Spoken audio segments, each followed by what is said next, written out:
The stars looked different through alien eyes. Zixathera stood on the bridge of the research ship Harmony's Edge, watching the blue planet grow larger on the main screen. Earth, the third planet from its yellow star. Home to a species the Galactic Council had just discovered. Scanning complete, said her assistant tech officer Morden. His green skin glowed slightly with excitement. The planet shows signs of advanced civilization, cities, technology, and something else. Zixathera turned her large eyes toward him. What else? Weapons. Lots of weapons. More than we have ever seen on any world. The ship's computer made soft beeping sounds. Captain Veltar walked over to them. His people, the Kethani, were known for being careful and smart. The Council wants us to make contact. But we must be careful. This species might be dangerous, Zixathera nodded. She was a xenobiologist. Her job was to study new alien life. In her long career, she had met many species. Most were peaceful. Some were shy. A few were aggressive, but not too much. This species seemed different. Send the standard greeting message, Captain Veltar ordered. The message went out toward Earth. It was simple. The Galactic Council came in peace. They wanted to meet and talk. They offered friendship and knowledge. On Earth, Captain Jake Morrison sat in his office at the Jupiter station. He was drinking coffee when the alert came in. His aide, Lieutenant Ben Parker, ran into the room. Sir, we have a problem. Or maybe not a problem. We are not sure. Jake put down his coffee. What is it?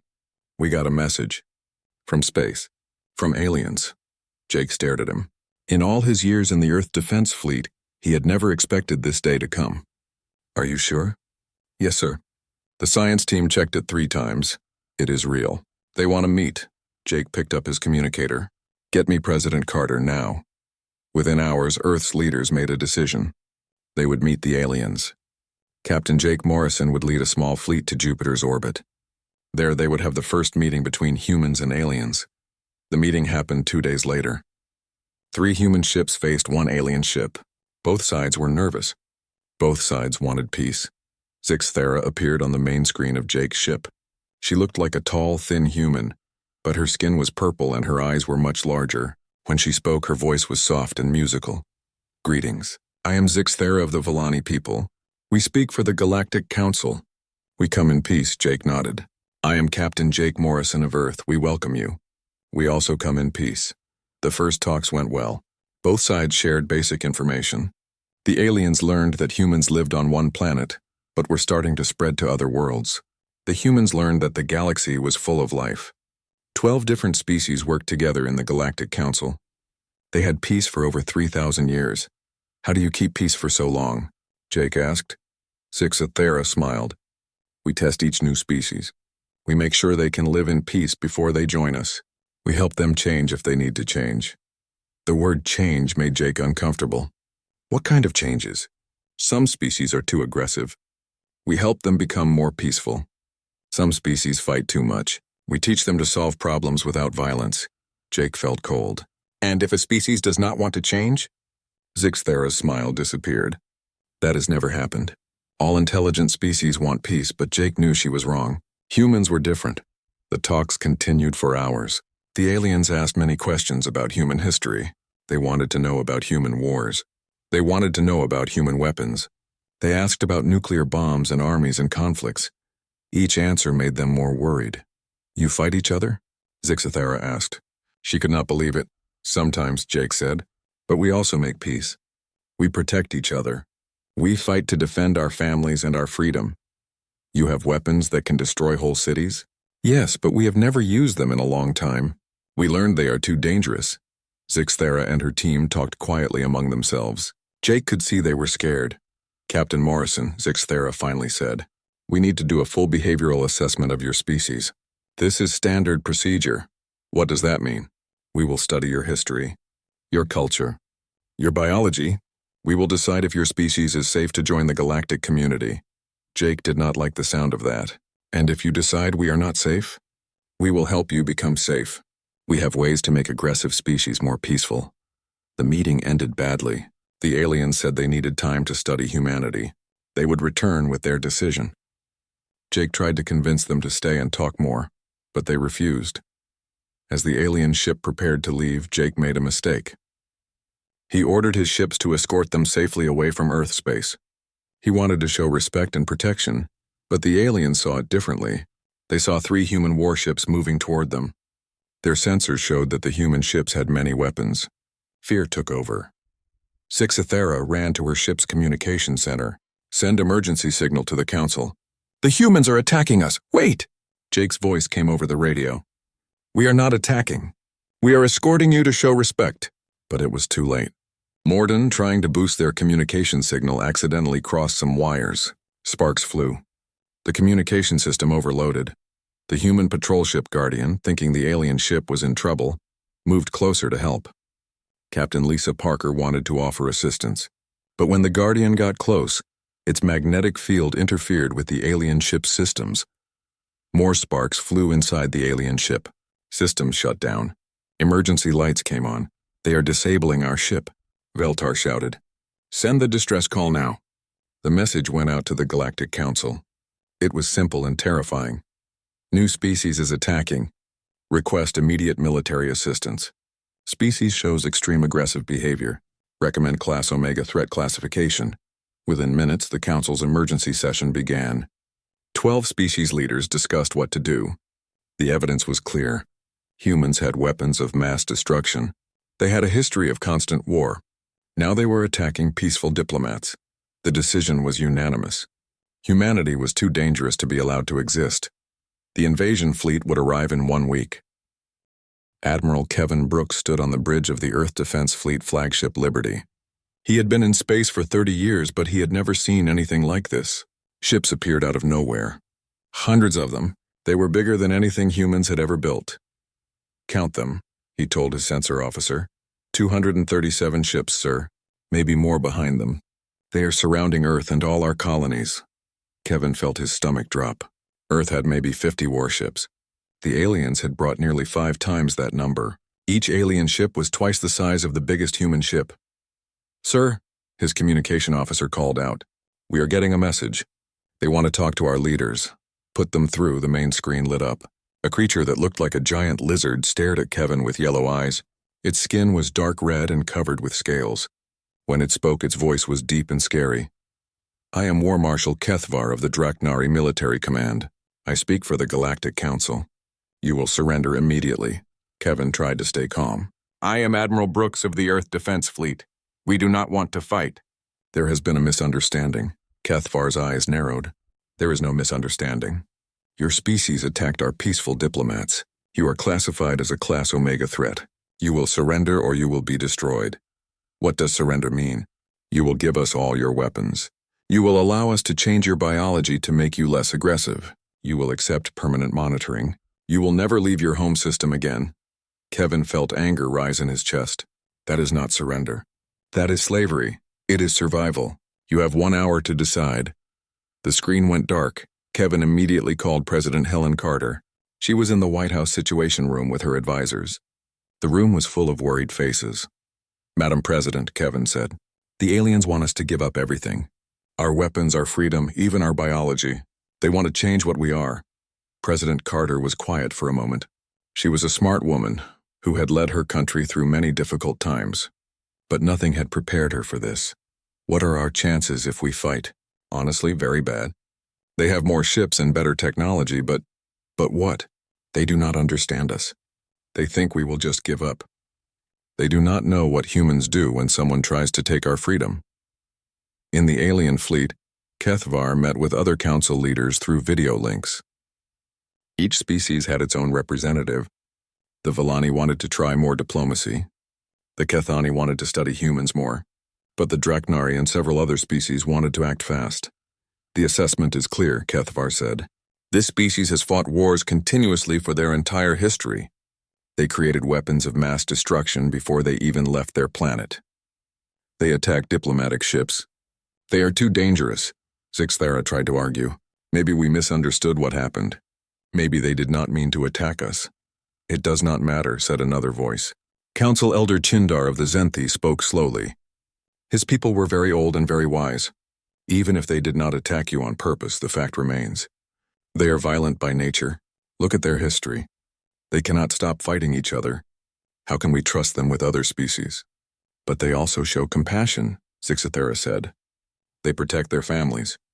They sacrifice for each other. They have art and music and love. Many species have those things, Kethvar replied, but they also have peace. Humans do not. Humans fight when they do not need to fight. They kill when they could choose not to kill. They are dangerous.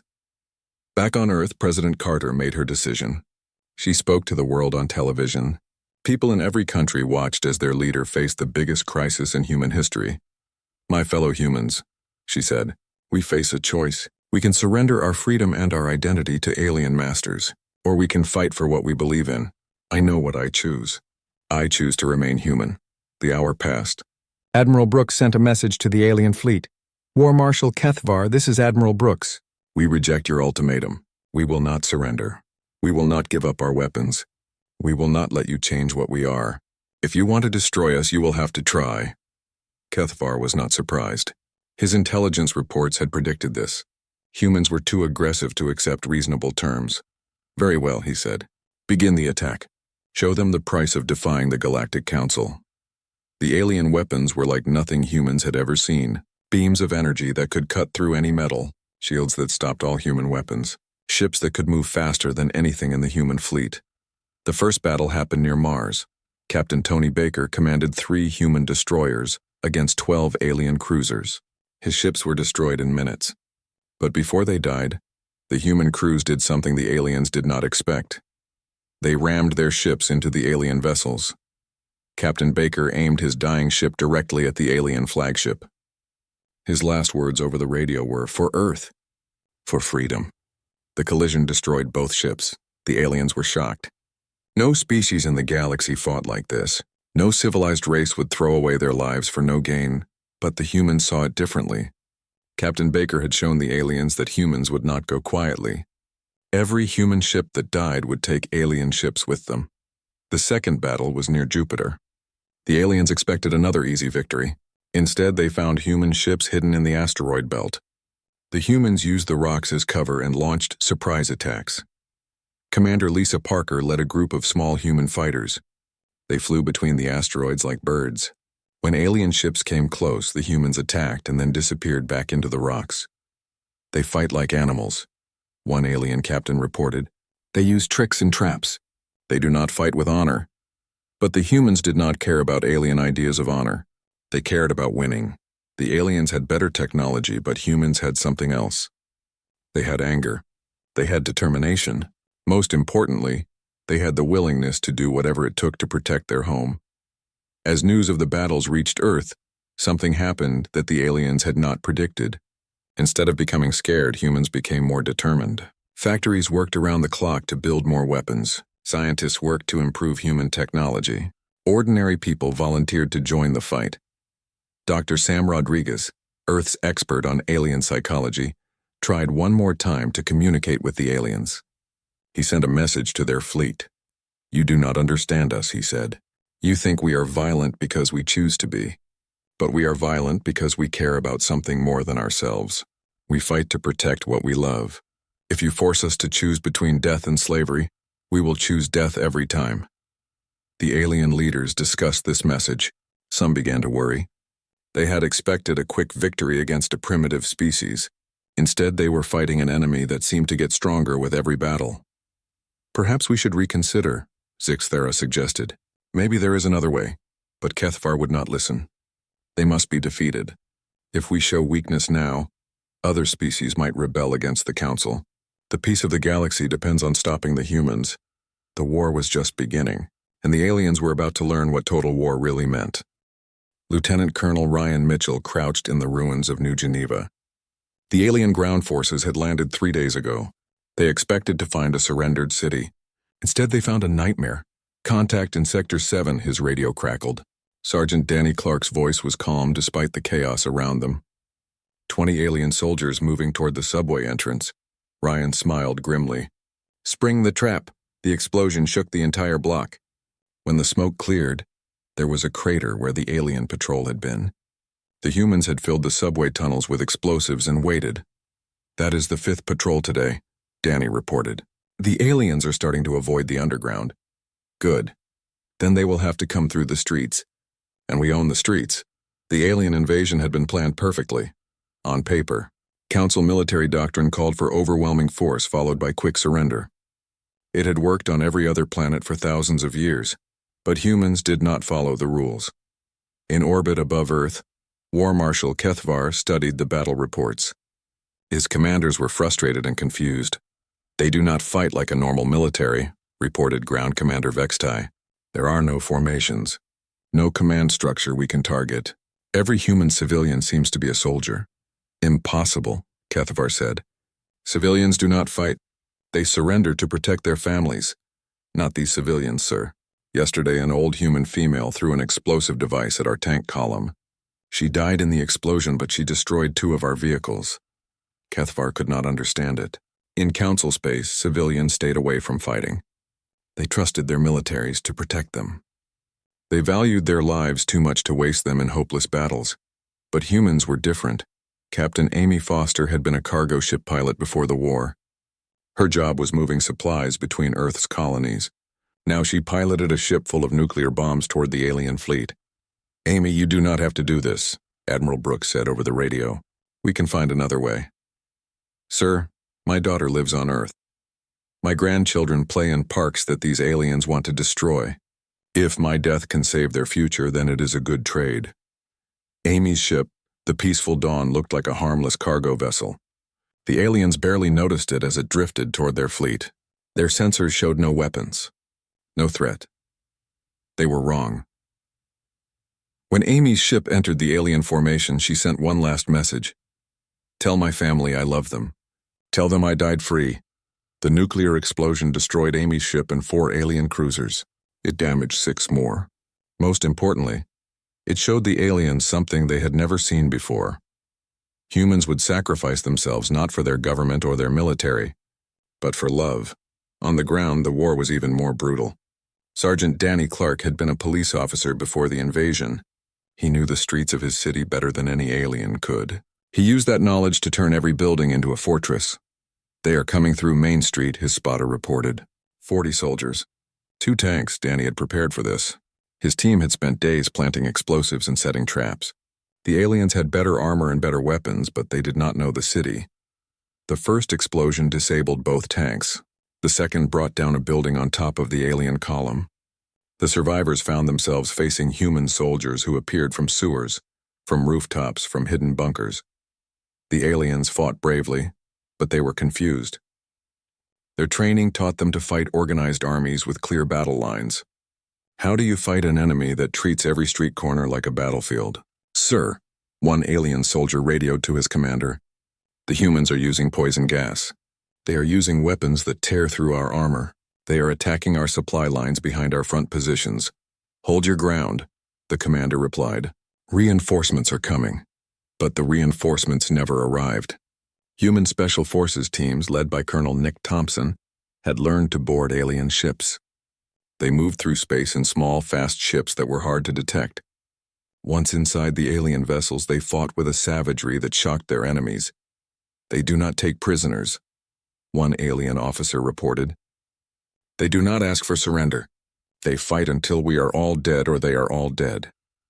Colonel Thompson knew his methods were harsh, but he also knew that this was not a normal war. The aliens wanted to destroy humanity completely. There was no room for mercy when the survival of your species was at stake. "Remember," he told his teams before each mission, "they want to change what we are. They want to take away our freedom, our identity, everything that makes us human. We are not just fighting for victory. We are fighting for the right to exist." Commander Tracy Adams worked in a different kind of battlefield. She was a computer expert who had been tasked with cyber warfare. The alien ships were controlled by advanced computers that had never faced human hackers. "Their security is very good," she reported to Admiral Brooks, "but it is designed to stop other alien computers. It is not designed to stop human creativity." Tracy and her team found ways to break into alien systems. They could not control the alien ships directly, but they could cause problems. Communication systems would fail at crucial moments. Navigation computers would give wrong directions. Weapon systems would shut down during battles. "The humans are using some kind of electronic warfare," alien technicians reported, "but we cannot figure out how they are doing it. Their methods do not match any known technology." That was because human methods were not based on advanced technology. They were based on human ingenuity and the willingness to try things that seemed impossible. The war had been going on for 2 months when the aliens realized something terrifying. The humans were getting stronger. Every battle taught them new tactics. Every defeat made them more determined. Their technology was improving at an incredible rate. Scientists and engineers worked without sleep to create new weapons and better defenses. They are adapting too quickly, reported Science Commander Yultek.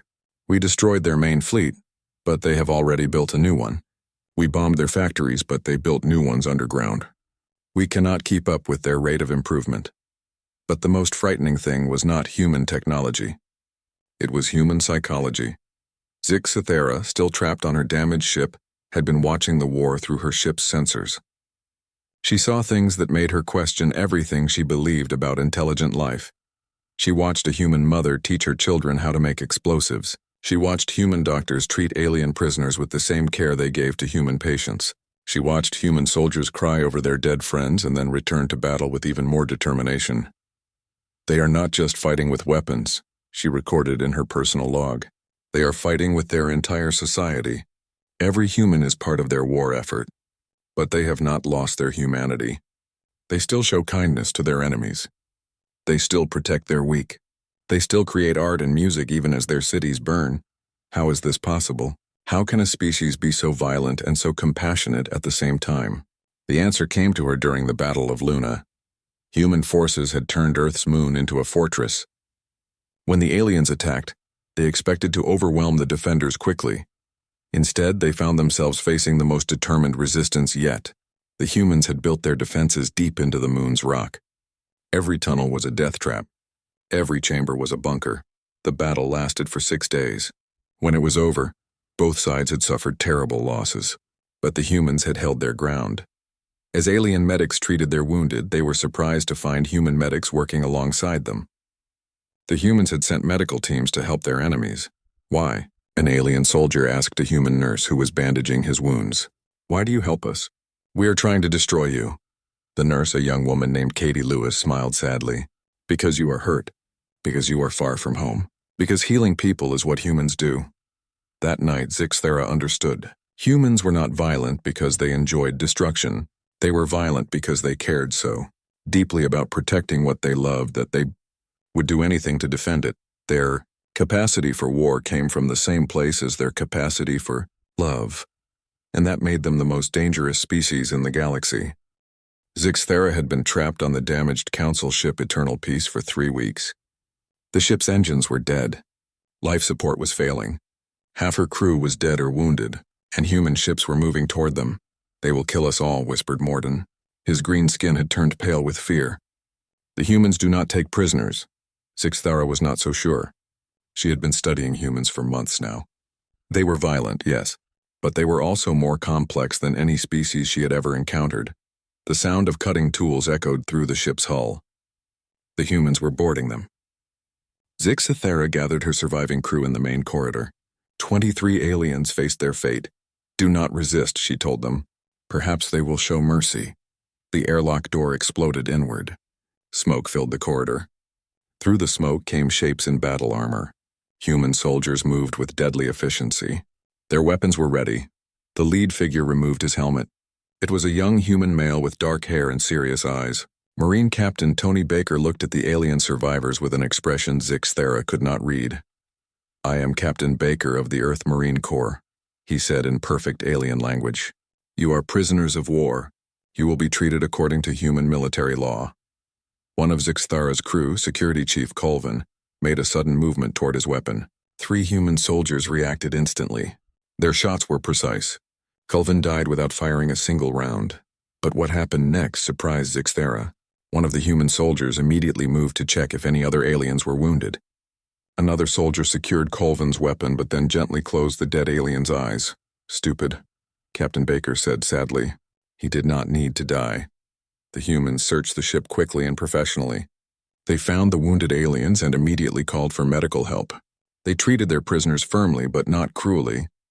Zixathera found herself in a human medical bay 2 hours later. A human doctor, Dr. Patricia Moore, was treating her injured arm. Why do you help me? Zixathera asked. Your people and my people are at war. Dr. Moore looked up from her work. She was an older woman with kind eyes. Because you are hurt. Because healing is what doctors do, no matter who needs help. But we came here to destroy you. To change what you are. To take away your freedom, I know. But you are not doing that right now. Right now, you are just a person who needs medical care. Zixthera could not understand it. The humans could be incredibly violent in battle, but they could also be incredibly compassionate with their enemies. How could both things be true? She got her answer over the following days. The humans kept her and her crew in a secure facility, but they were treated well. They had food, medical care, and even access to entertainment. Zixthera was allowed to continue her research. As long as she shared her findings, what she found changed everything she thought she knew about warfare and civilization. The war was not going well for the Galactic Council. What should have been a quick victory had turned into a nightmare that lasted 6 months. Council forces were stretched thin across multiple star systems. Human resistance was growing stronger every day, but the real problem was not military. It was psychological. My soldiers refused to fight, reported Ground Commander Vextai during a military briefing. They have seen too much. They cannot understand why the humans fight so hard for abstract concepts like freedom and dignity. Admiral Zulkar of the Kethani fleet had similar problems. My crews are suffering from what human doctors call post-traumatic stress. They have nightmares about human boarding actions. They jump at sudden sounds. Many are requesting transfer away from human space. The aliens had never experienced anything like this. For thousands of years, wars in council space had been quick and clean. Advanced technology made battles efficient. Losing sides surrendered quickly to avoid unnecessary death.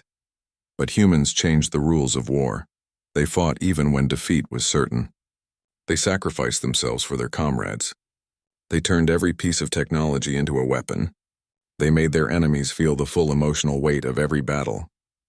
The humans have introduced something new to warfare, reported council psychologist mind healer Kestar.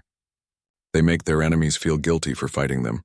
They show mercy to prisoners while being ruthless to active combatants. They create emotional confusion in their opponents. War Marshal Kethvar tried to ignore these reports. His warrior culture valued strength and determination, but even he was beginning to feel the strain. The breaking point came when humans launched Operation Scorched Earth. Colonel Steve Martin stood in the command center of New Angeles on Mars. The city had been under siege for 2 weeks. Council forces were closing in. In a few hours they would break through the defenses, but Steve had been given orders that no alien commander could imagine. "Sir," his aide said quietly, "the evacuation ships have left. All civilians are safe. The demolition charges are ready." Steve nodded. He had been a soldier for 20 years. He had fought in wars across the solar system. But this was the hardest thing he had ever done. "Send the message to the alien fleet," he ordered. The message was broadcast on all frequencies. "This is Colonel Martin of the Mars Defense Force. We hereby inform the Council fleet that we are implementing the Scorched Earth Protocol. Mars will be rendered uninhabitable rather than allow it to fall under alien control. Any Council forces on the planet's surface have 10 minutes to evacuate." Kethvar received the message on his flagship. At first he thought it was a bluff. No species would destroy their own world rather than lose it. He was wrong. Steve Martin watched the countdown on his screen. Around him, his staff worked quietly at their stations. No one spoke. Everyone knew what was about to happen. 30 seconds, announced the computer. Steve thought about his daughter on Earth, about his grandson who would grow up free because of what happened here today, about all the human colonies that would be safe because Mars sent a message. 10 seconds. "For humanity," Steve said quietly.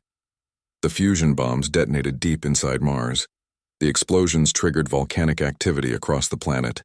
Within hours, the atmosphere was poisoned. The surface was covered in radioactive ash.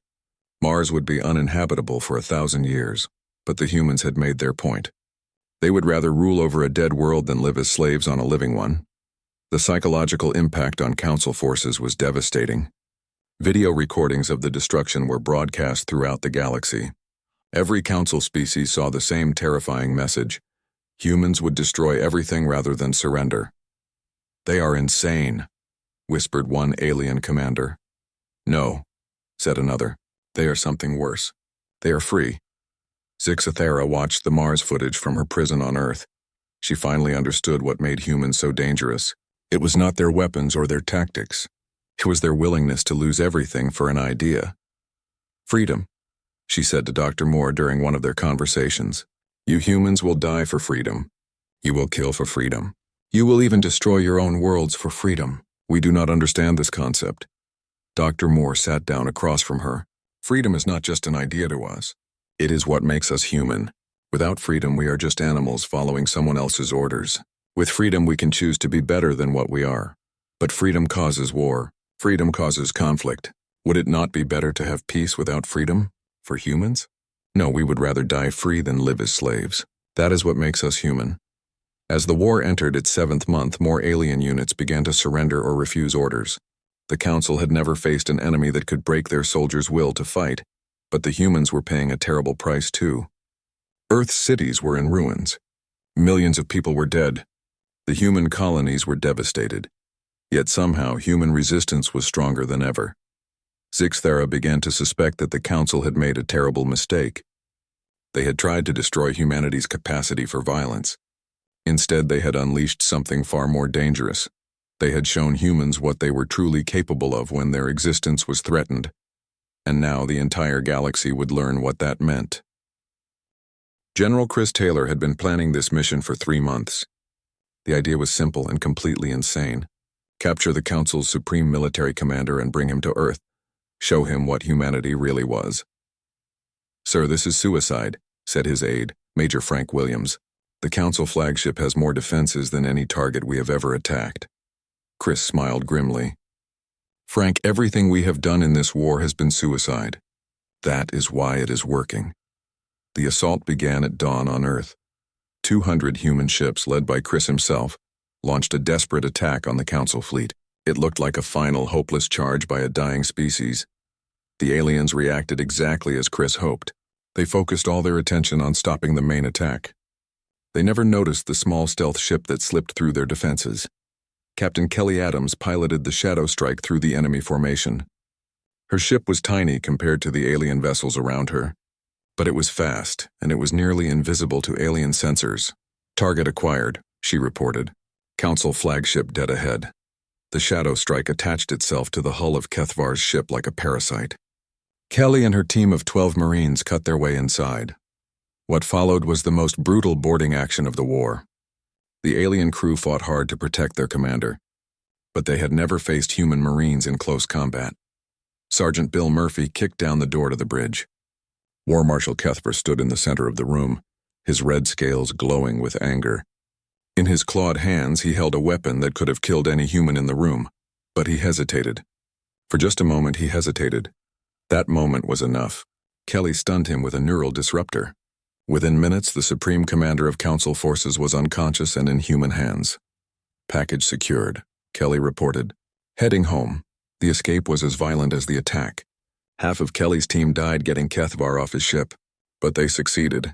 For the first time in the war, humans had captured something the Council could not afford to lose. When Kethvar woke up, he was in a small room on Earth. Through the window, he could see the ruins of what had once been New York City. Human children played in the rubble of destroyed buildings. General Chris Taylor sat across from him.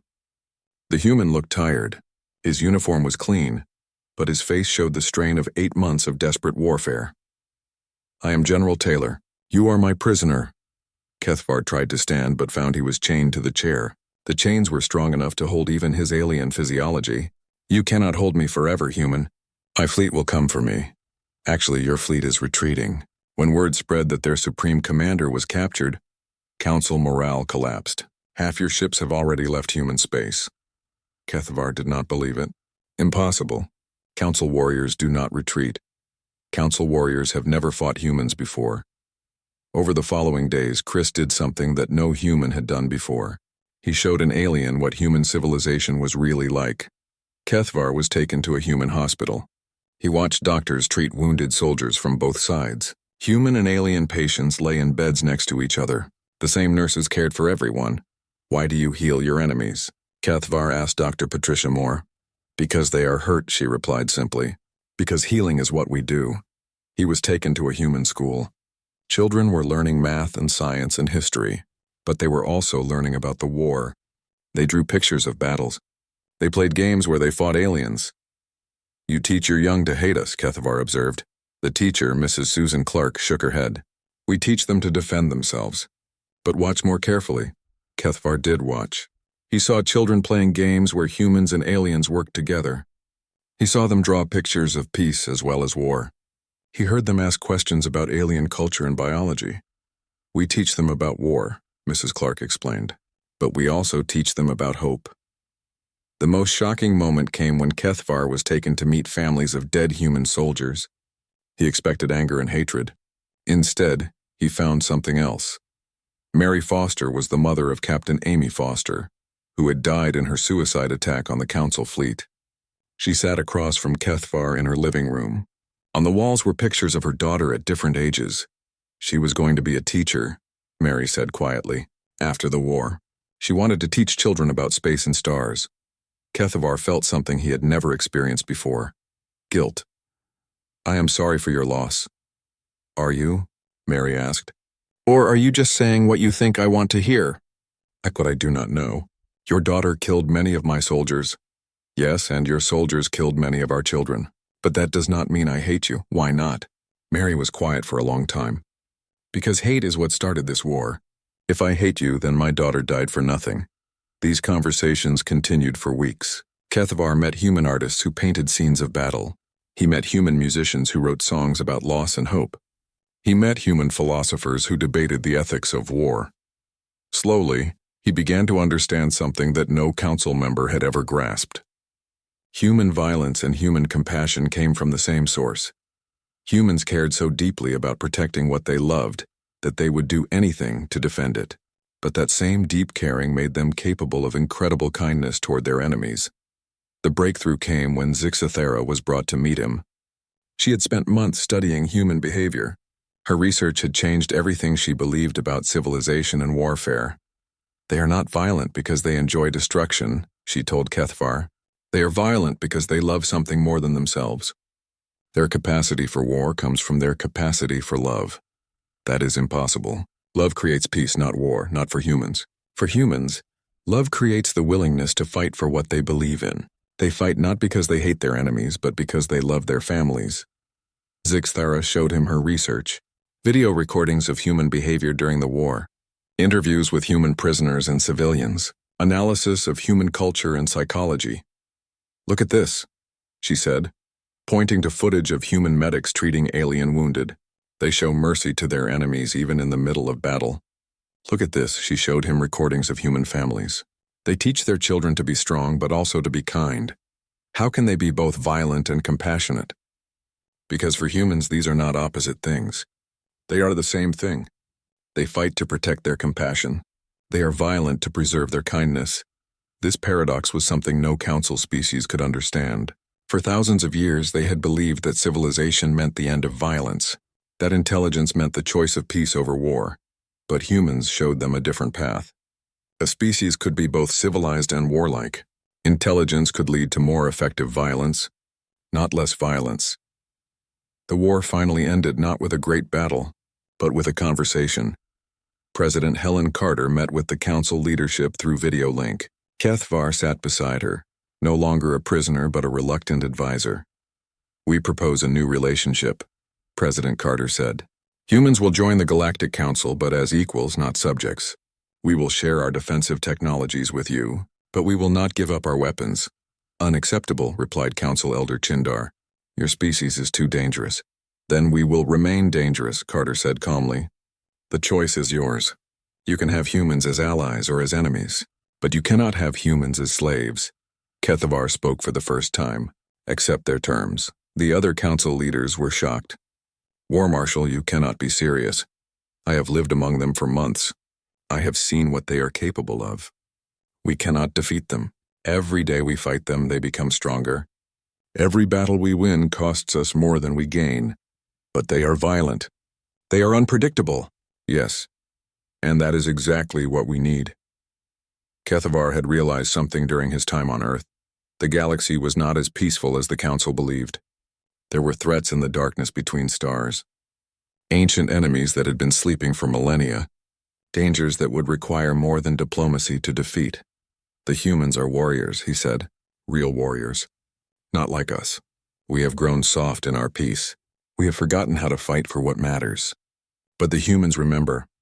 The final treaty was signed 6 months later. Humans joined the Galactic Council with full membership rights. They established embassies on other worlds. They shared their technology and their culture, but they also kept their military. Human ships patrolled Council space. Human soldiers trained Council forces in combat tactics. Human engineers helped design new weapons and defenses. The galaxy was no longer completely peaceful, but it was safer. Zixthera's final report on human civilization became required reading for all Council species. In it, she wrote, "Humans are not monsters. They are not animals. They are something new in the galaxy, a species that has learned to channel their capacity for violence in service of their capacity for love. They fight not because they enjoy war, but because they understand that some things are worth fighting for." The Council sought to eliminate humanity's potential for violence. This was a mistake. That potential is not humanity's weakness. It is their greatest strength. And now it is our strength too. Years later, when the ancient enemy finally awakened from the dark space between galaxies, the Council was ready. Human tactics and human